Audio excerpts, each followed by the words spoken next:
such as the Special Weapons and Tactical Team, which is SWAT, the Patrol Tactical Team, the Major Narcotics Unit, and he also served as an internal affairs investigator.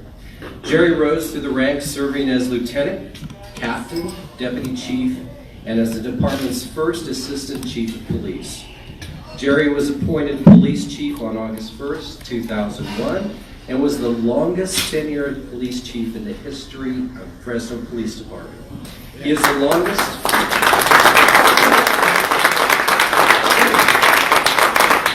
He is also the longest serving police chief of any major city in the United States. In his role as police chief, Jerry oversaw a department of more than 1,100 employees and an operating budget of $200 million. Jerry earned his Bachelor's of Science degree in criminology from California State University, Fresno, and a master's degree in management from California Polytech University at Pomona. Jerry is also a graduate of the California Command College, where his peers recognized him as the most inspirational student. In addition, Jerry is a graduate of the FBI's National Executive Institute. Jerry has served as the president of the California Police Chiefs Association and is a past recipient of the Joseph T. Mallory Award, the most prestigious award granted by the California Police Chiefs Association. Jerry was chosen as a Paul Harris Fellow for Rotary International and was recognized in 2018 with the Lifetime Achievement Award by Fresno County Office of Education. Jerry also served as the second vice president of the Major Cities of Chiefs Association, representing the largest municipal police departments in the United States. Jerry has been married to his wife Diane for 39 years, has been blessed with 2 children and 5 grandchildren. Let's give a nice welcome for Jerry.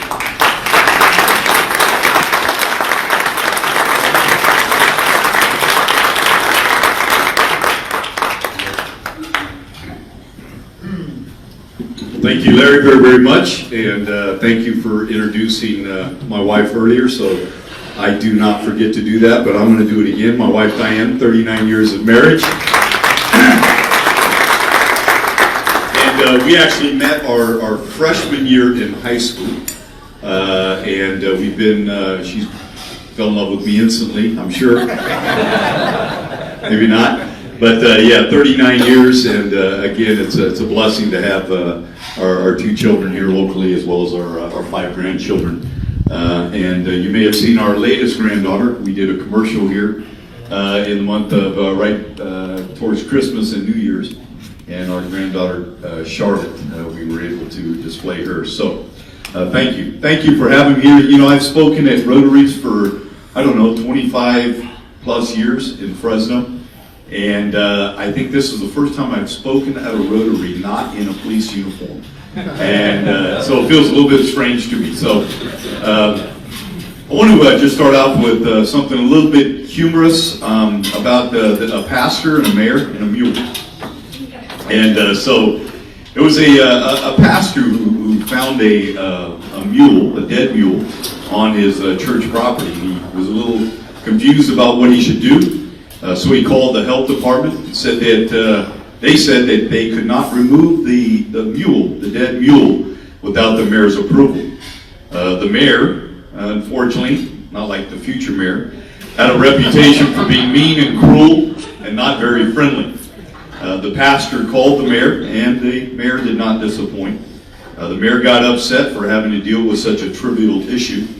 The mayor asked the pastor, "Why are you bothering me? Isn't it your job to bury the dead?"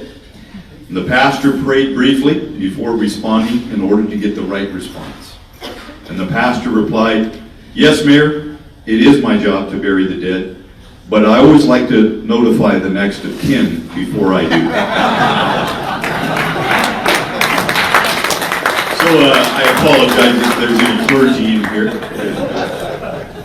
So let me, I just want to share a little bit, and I know we're going to leave about 10 minutes for question and answer at the end. And I did want to share a little bit about my time in the police department, since I did spend 2/3 of my life there.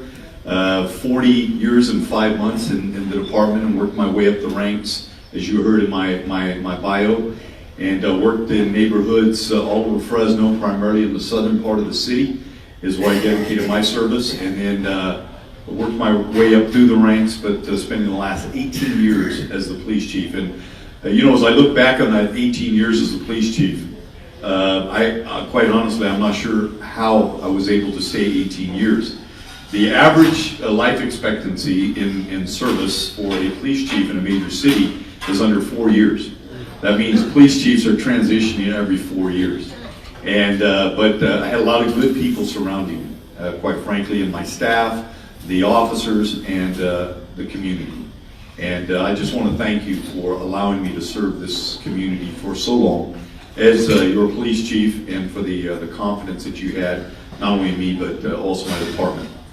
I'm often asked, what are you most proud of during your time in the department? And there's really far too many things to mention in terms of what I'm proud of. But one of the things that's also asked is, have we gotten better as a city in terms of crime?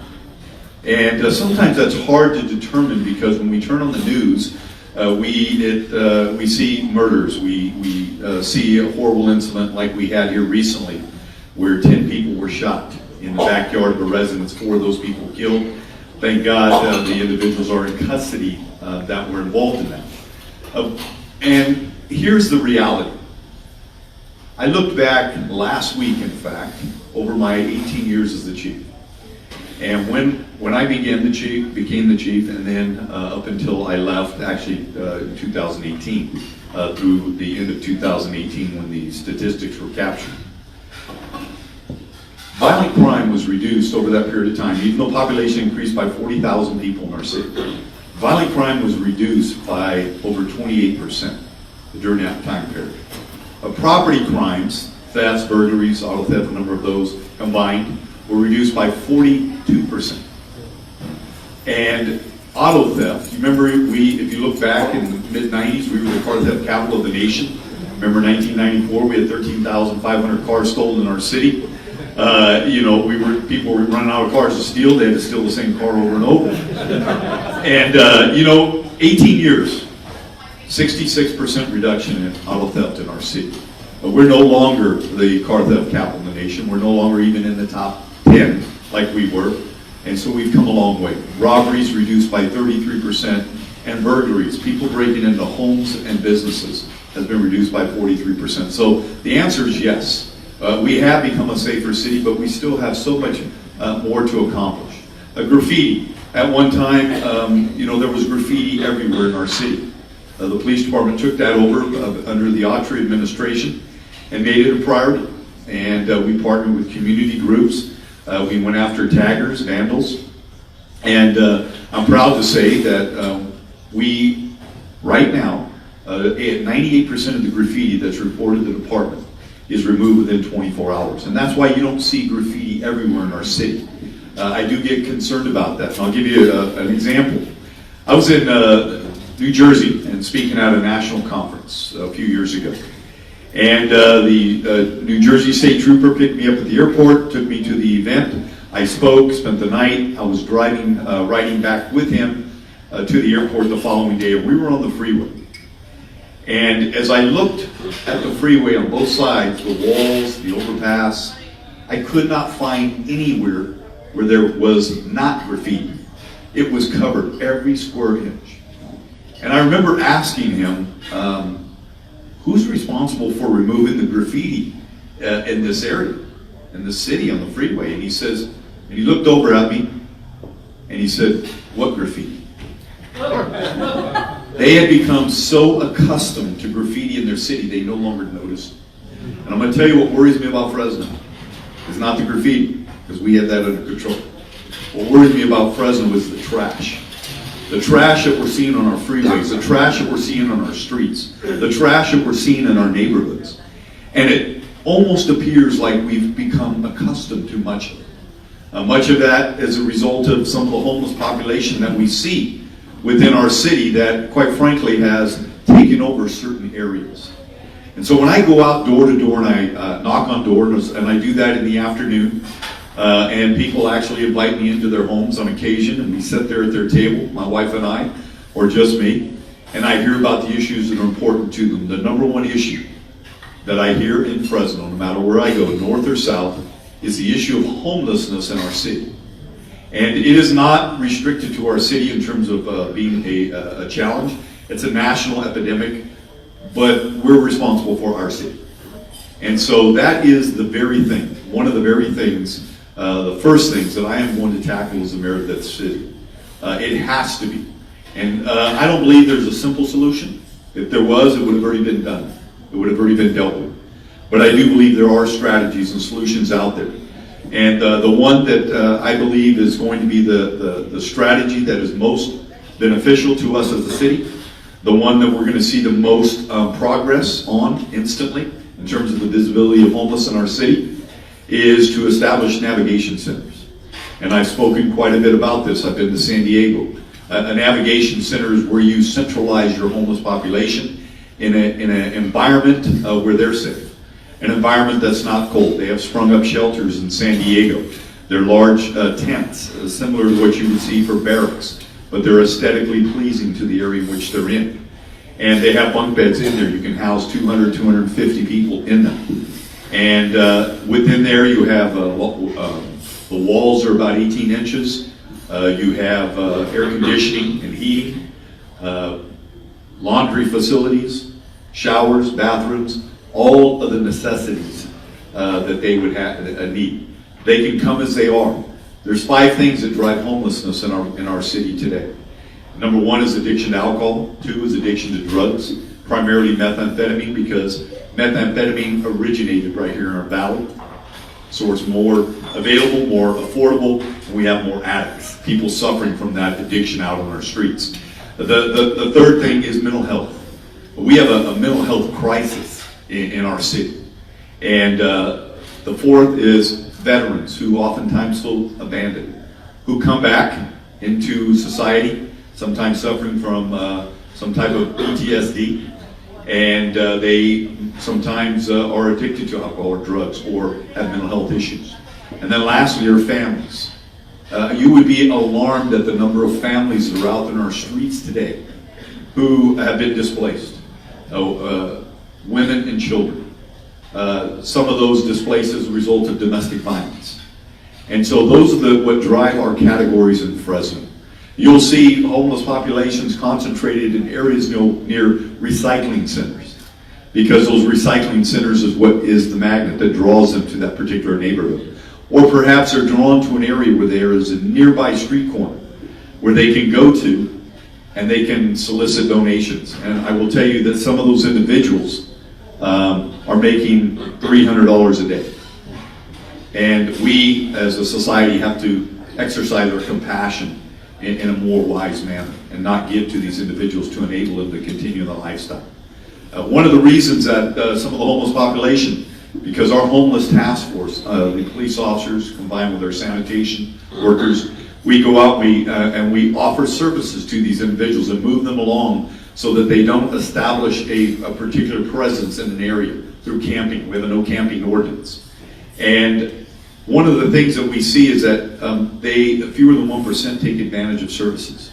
And part of that has to do with the rules associated with those services.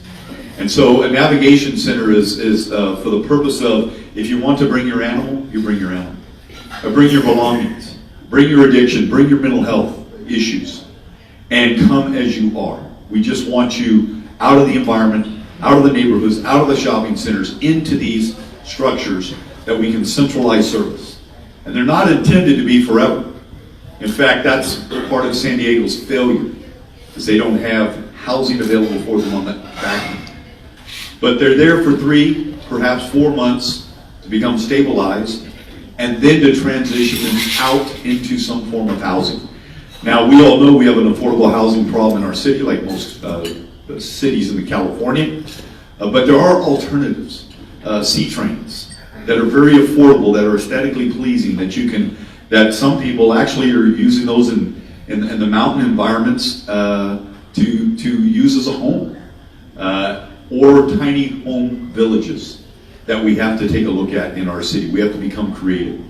And it's not going to be something that the city of Fresno solves alone. The vast majority of the homeless population lives in the city of Fresno. The problem is the vast majority of the monies to deal with it are at the county level, which is why it's important that we as a city partner with the county in addressing this issue. I'm proud to say I have the support and the endorsement of all 5 of the Fresno County Board of Supervisors. And I know, based on our relationship, that we're going to be able to come to the table and bring forth some immediate solutions to the homeless population of Fresno. So that's first and foremost. We have to deal with that issue. You know, the question was asked of me the other night, where would these navigation centers be? Well, quite frankly, I've met with the people of the rescue mission. I used to be on their board. They have areas there that really would be best suited for that. In fact, they already have a sprung up structure, a tent at that location for some people. I don't want to necessarily concentrate the homeless population in any particular part of the city, but we do know we need to centralize it so they can have services so that they can later on become prosperous people in our community. So I am committed to addressing that issue in our city. The second thing that's always going to be foundational to me is public safety, police and fire services. I think you know that in the police department, we have fewer officers today than we did 10 years ago. Yet the population has increased, and that happened during the recession. So we have to figure out a way to restore the police department to the level that they can provide services to citizens in a manner in which they expect and deserve. And then the fire department. They have fewer firefighters today than they have in perhaps 30 years. They've done an incredible job of being able to meet the demands, but quite frankly, I don't know that they can continue at that pace for many years. I do believe that the fire department has to change their service delivery model, in the fact that when they go to a medical aid, that they do not go in a big fire rig. Perhaps there's an alternative to that with SUVs or some form of a vehicle that's out there that allows them to become more efficient. And I've met with the firefighters on this very issue about having paramedics in those vehicles and to be able to respond in those mobile vehicles. And they're very, very supportive of that. In fact, so supportive that I've earned the endorsement not only of the Fresno Police Officers Association, but also the Firefighters Association. So public safety is always going to be something that I think is very important to our city. The simple fact is, if people do not feel safe, they're less likely to go out and to shop at shopping centers in our city. They're less likely to allow their children and grandchildren to go out into the front yard and play, or walk to school, or walk to a park, or for families to even go to a park, because of the fear in which they feel. Fear can create paralysis in the city to where people are afraid to leave their home. And then the third thing I already talked about was the beautification of neighborhoods. It is so important that we make that a focus in our city. And I'm committed to creating neighborhood beautification teams, to making that the priority, not just in our neighborhoods and our streets in Fresno, but to work collectively with Caltrans and the California Highway Patrol to address the incredible blight that we see on our freeways today. If you drive in Nevada, you drive in Arizona, you look at their freeways and you say, wow, they're beautiful. Incredible landscape design based on a desert environment, and yet you drive on our freeways in Fresno, 41, 180, 168, 99, and you think, wow, what happened? We have to do a better job, and we can't do it on our own. We have to partner with Caltrans. I have great relationships with the state of California, Caltrans, the Commissioner of California Highway Patrol, Warren Stanley, and I are friends. His family lives here in Fresno. And I plan on partnering with those organizations to make sure that that becomes a priority for our city. Because we drive on our freeways. People making decisions whether or not to live in our city based on the appearance of our freeways and our streets in Fresno. And then lastly, far too often I go and talk to people that are in the business community, perhaps the development community, and I hear this. You know, Jerry, when we go to Clovis, they roll out the red carpet in permit review, or permitting and plan review. When we come to Fresno, they don't roll out the red carpet. They roll out the red tape. So how are we going to do that differently? And I've heard mayors talk about this for many, many years, but we've yet to come up with a solution. And I am committed. I'm committed to going in and spending time in those departments once I'm elected as mayor, before I even assume the office. and finding out what the culture is, the practice, the policies, what are some of the challenges that they face, and being able to make some recommendations or at least implement some changes there. I've also got some outside funding committed to do a detailed analysis audit of our entire process of permitting and building permit inspections, and comparing those to some of the cities that have a good reputation, and having that done as well before I even take the oath to be the mayor, because people are very, very impatient with change right now in our city. And I anticipate making those changes very, very quickly once I get elected to the position of mayor for this city. And so I just want to leave you with that, those thoughts in terms of the priorities that I have as the mayor of this city. The transition from police chief to mayor, some think it may be hard or difficult. I don't believe so. I know the inner workings of city government. I know the department directors and some of those that are in the mayor's office, city manager's office, that have done an incredible job. And I also know those individuals that perhaps need to leave. And I'm not afraid to make change, just like when I became the police chief of Fresno. I had to select my own team. Those individuals are my deputy chiefs, captains, and lieutenants.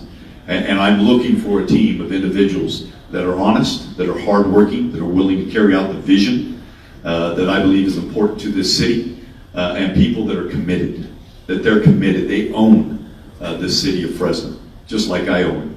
I've spent 40 years in the city of Fresno. I've been involved in shootings. I've been shot. I've ran through the alleys of neighborhoods at 3 in the morning.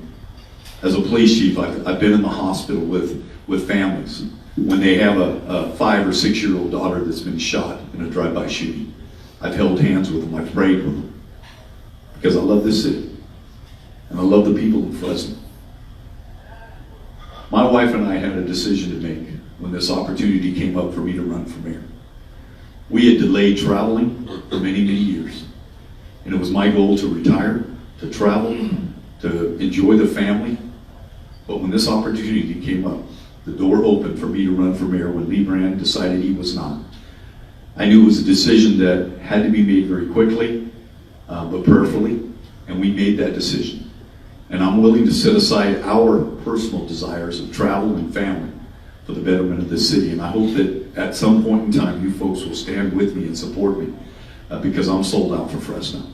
God bless you, and thank you.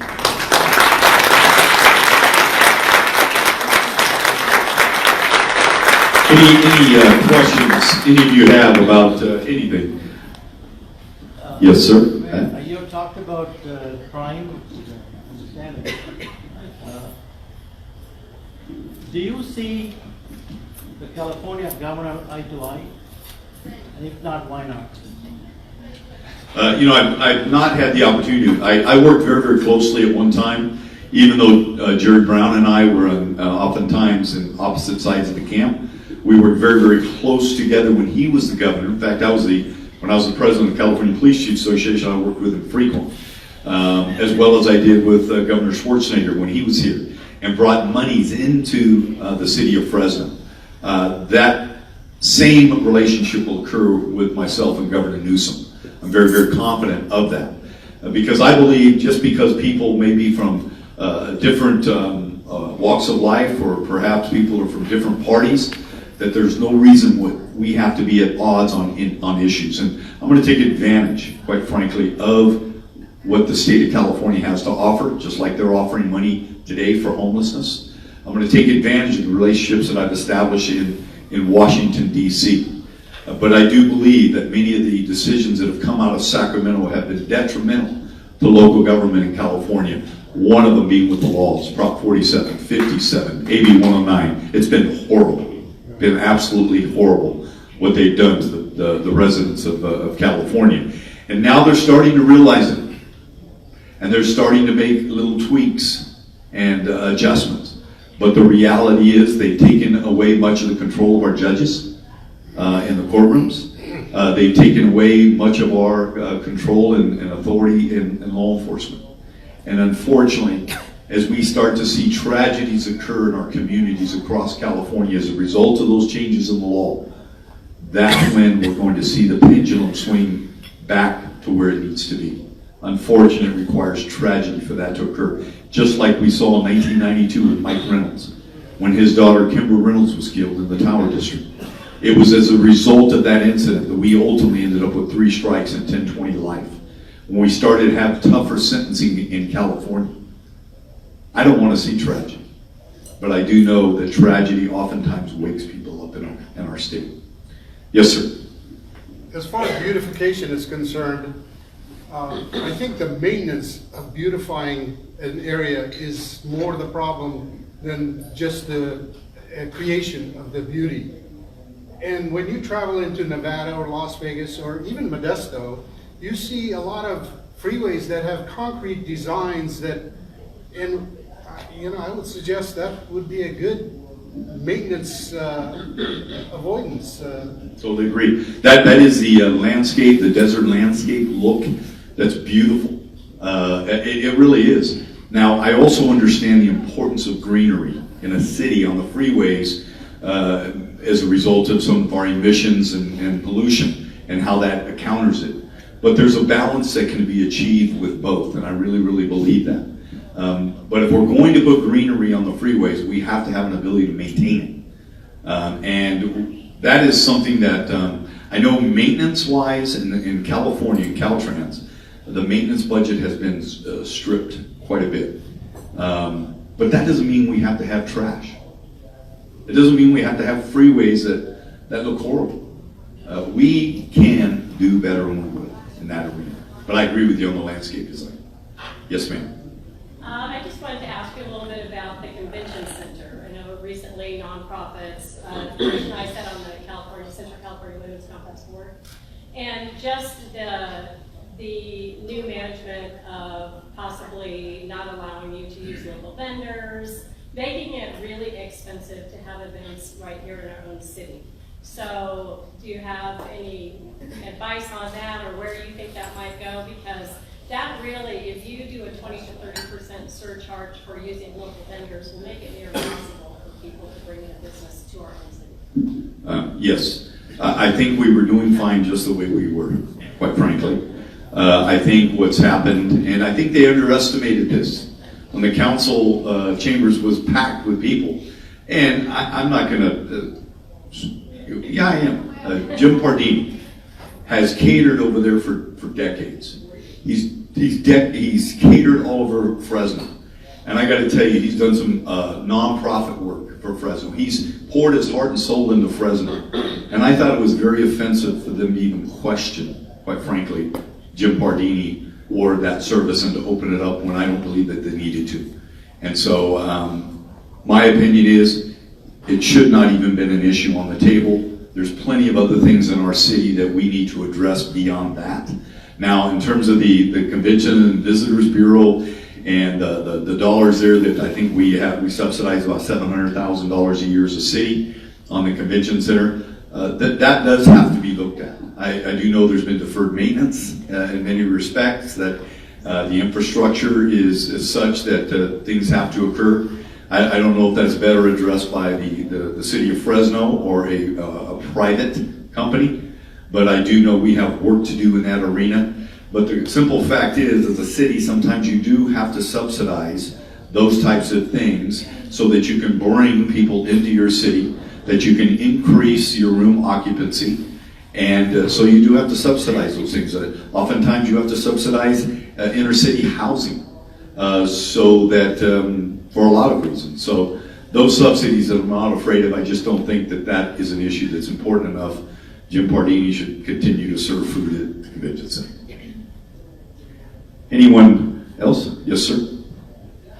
Are you a promoter of the high-speed rail, or you rather see it down? Well, it's not going to die. Let me just say that.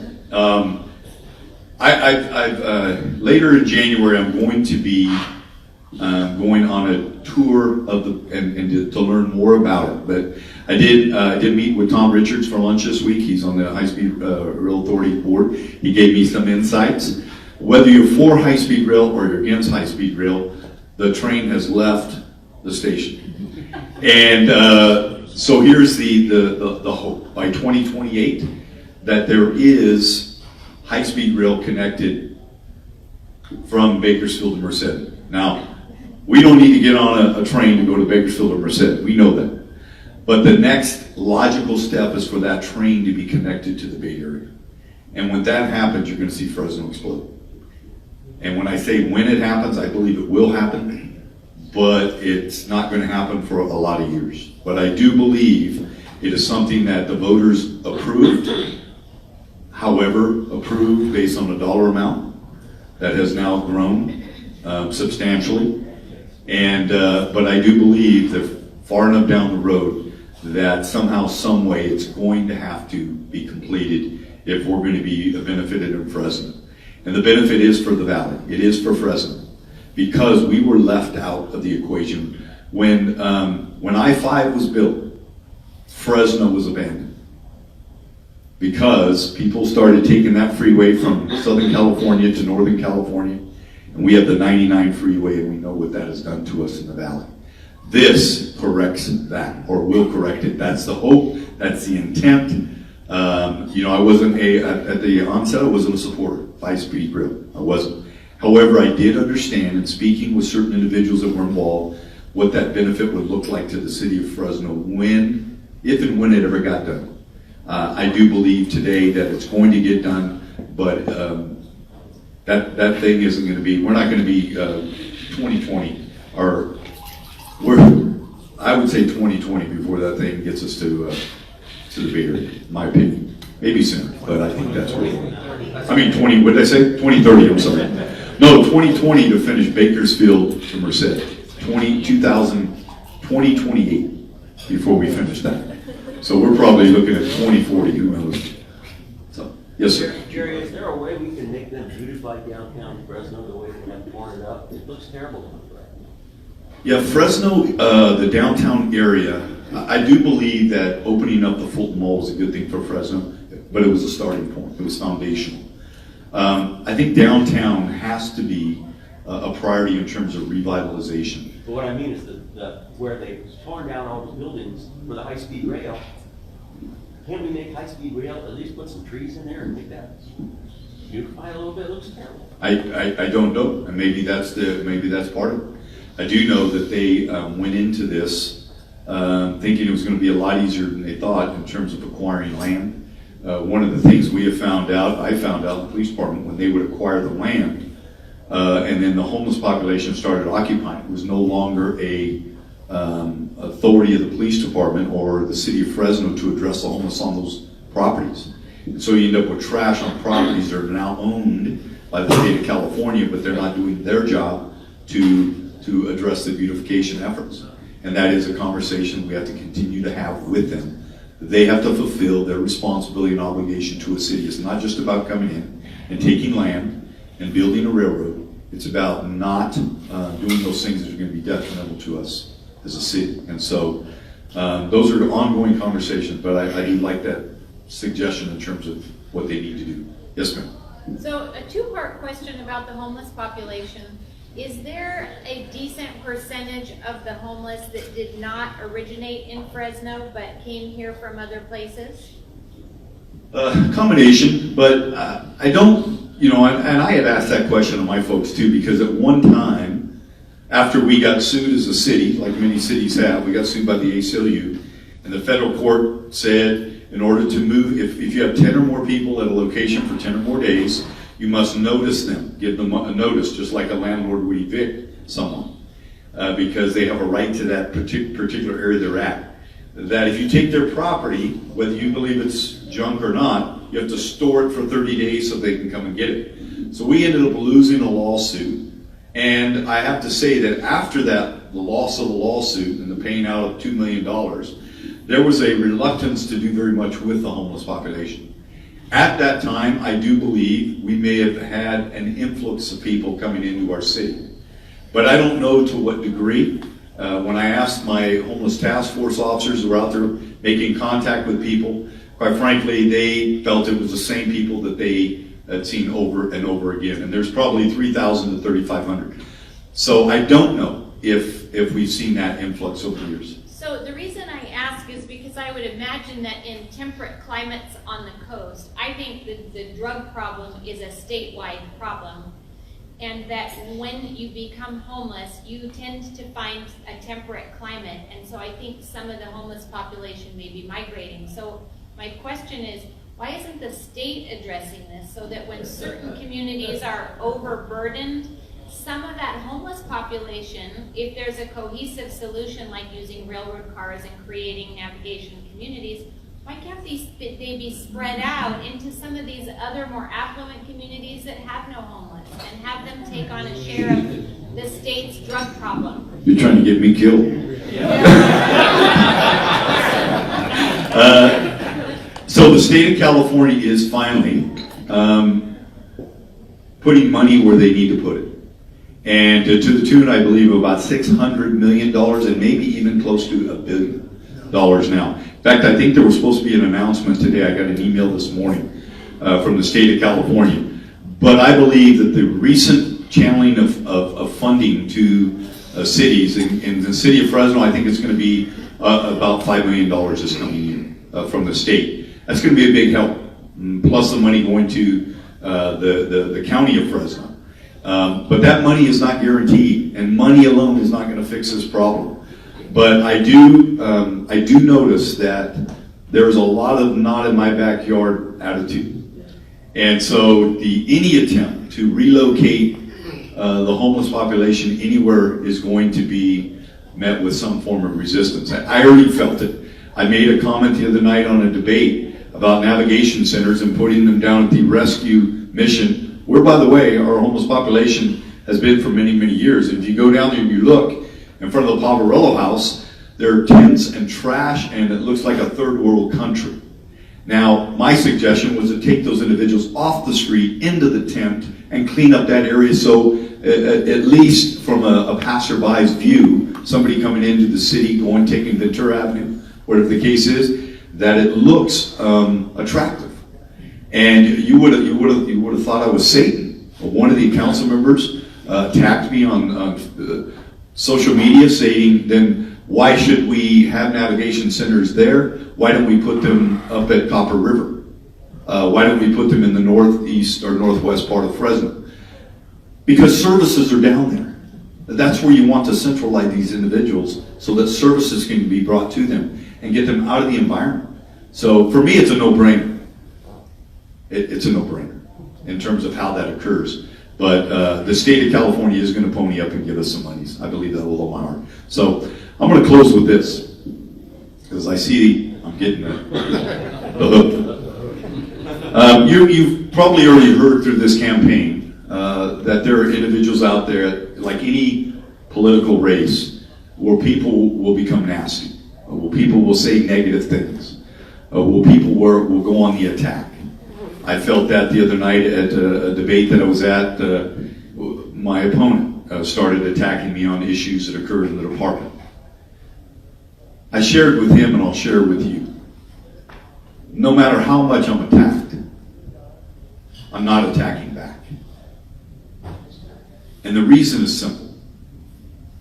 I want to unite people in this city under one Fresno. The North, the South, different faiths, different cultures, different nationalities, because it's not until we unite are we going to be able to tackle some of these issues that are important to us. We are so divided as a country because of what's happening in Washington, D.C. We cannot, and I will not, allow that rhetoric to spill over into local government. And I know that there are people that are going to try to push me in one camp or the other in order to create a greater divide in the city of Fresno. I refuse to play that game, and I refuse to attack. It's not winning at all costs. It is winning for the purpose of benefiting the community in which you serve. And that's what I'm going to do. So if you don't hear me respond in some form of an attack along the way, please don't think I'm weak. It's just, I believe, the right thing to do. God bless you. Thank you.